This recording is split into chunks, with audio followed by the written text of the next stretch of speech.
Hello and welcome to Below the Belt. Welcome back if you are already subscribed.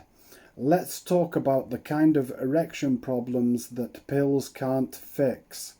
How I went from solid erections with meds to painful injections, a bend in my penis, which was a whole new curveball that life recently threw at me.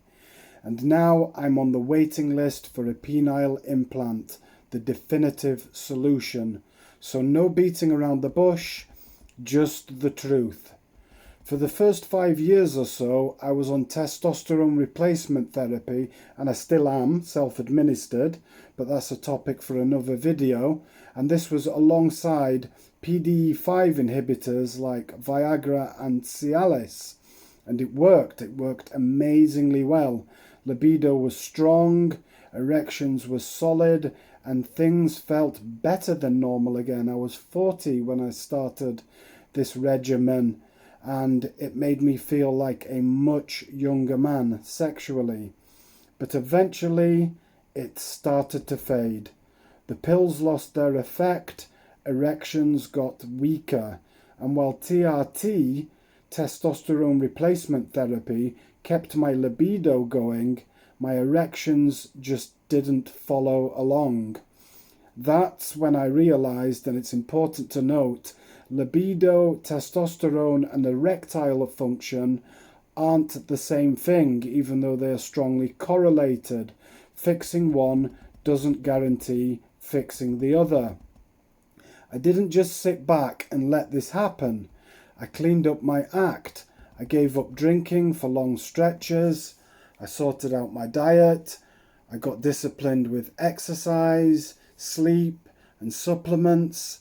I tried to give my body every possible chance to bounce back naturally. I also gave statins a full year at one point, thinking that maybe it was an arterial issue, some kind of vascular damage that I couldn't see, but that could perhaps be reversed. But all the statins gave me was extreme fatigue, muscular weakness, and no improvement in erections. I went down every route I could. I used a vacuum pump most days, and I still do. That's in order to preserve penile health and to provide the corpora cavernosa with oxygenated blood, also to avoid atrophy. And I'm using it especially now in the lead up to my penile implant operation to hopefully give me the best possible post-operative results. I've also paid for 12 sessions of focused shockwave therapy, £1,500 the first time and £750 for a second discounted round, and that didn't make any difference at all. That was a couple of years ago now. I kept hoping one of these would be the fix, but the results just never came. I do also have to be honest about my past because it does matter. I have had on and off drug addictions, periods of alcohol abuse, and in the past I've used anabolic steroids, which probably did not help matters at all. In fact, if I'm honest, they've definitely added to the damage underneath. So that lifestyle, the chaos, the shortcuts, definitely contributed to where I've ended up. It's hit my hormonal system, my mental health, my ability to heal, and probably my vascular system too. So while I've tried to do everything right more recently, I also know the road behind me hasn't always been perfectly clean, and I have to own that. There's also something else I've started to question in this labyrinth of possible multifactorial causes. I've been on esomeprazole, which is a proton pump inhibitor, for years. First for acid reflux, then a hiatus hernia, and now for Barrett's esophagus. However, Stomach acid plays a key role in absorbing iron, magnesium, vitamin B12, zinc, and other nutrients. And when you shut that acid down for years, you might stop the reflux, but you also start interfering with the body's ability to fuel itself. My iron has been low on many of the occasions that I've had it tested, and that's despite supplementation.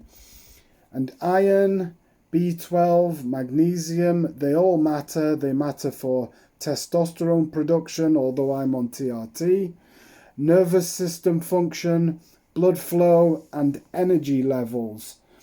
So maybe it's not the sole cause. Like I say, I think it's multifactorial and hard to define.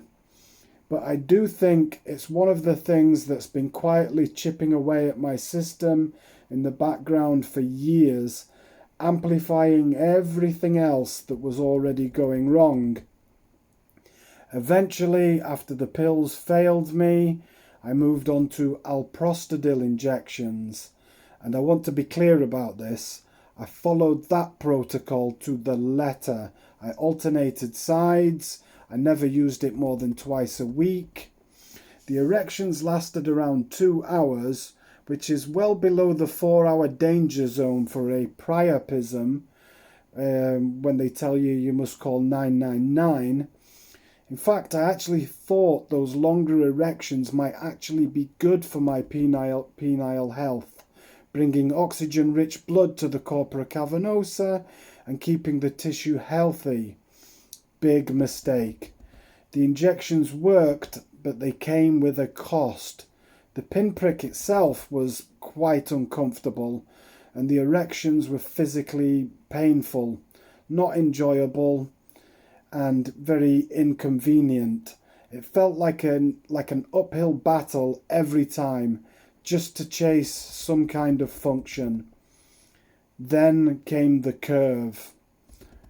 It wasn't painful. The injections were painful, and the erections, the subsequent erections that the injections gave me were painful, but the bend was very real and getting worse. Eventually, quite recently, I've just been diagnosed with Peyronies disease, but in hindsight, I don't think the injections caused this from scratch. I can't be sure again. I think the disease may have already been there, silently building for years, because Peyronies doesn't always start with a sudden bend. It can start with a loss of rigidity, subtle hinging, or instability during sex, that is, erections that you lose during sex. Things that you can easily miss or just chalk up to stress or aging until it's too obvious to ignore. This has hit me on every level, not just sexually, but emotionally, psychologically, and relationally. When you've got the drive, but your body won't follow through, it eats away at your confidence. It brings shame, it messes with intimacy, self-worth, and the feeling of being a whole, connected human being. I'm now on the waiting list for a Coloplast Titan penile implant. Both myself and my urologist believe that this is the best implant for the job because it's the most rigid one. And this is not because I've given up, but because I've thought hard for years, and now I'm choosing something reliable and definitive, something that doesn't depend on pills or pumps or painful, inconvenient injections. This is something that lets me get on with my life and stop living in fear of the next disappointment. If you're struggling with ED, Peyronies, or something that no one around you understands, you're not alone. This stuff is way more common than we think, but most of us are just too ashamed to talk about it. This is below the belt, where we don't flinch from the truth. We name it, we face it, and we keep moving forward. So thanks for listening. If any of this resonates, leave a comment, hit the like, share your experience, and ask any questions in the comments. This space is here for us all navigating the hard stuff, because no one should have to do this alone. So for now, so long from Below the Belt.